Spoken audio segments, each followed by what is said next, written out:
সম্মানিত দর্শক, অনেক দিন যাবত আশা করেছি আমি পিচ্চির দোকানে আসব, পরিশেষে চলে আসলাম পিচ্চির দোকানে। আমার পিচ্চি ভাইয়ের সঙ্গে আমার দেখা হয়ে গেছে। তো আজকে আমার এই পিচ্চি ভাইকে নিয়ে আমি সুন্দর একটি গান পরিবেশনা করব।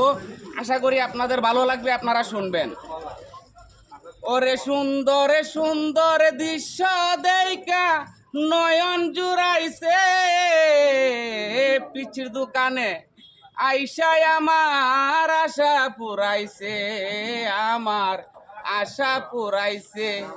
ওরে সুন্দর সুন্দর, ওরে সুন্দর সুন্দর দৃশ্য দেইকা নয়ন জুড়াইছে, পিচ্চির দোকানে আইসাই আমার আশা পুরাইছে, হে আমার আশা পুরাইছে, আমার আশা পুরাইছে।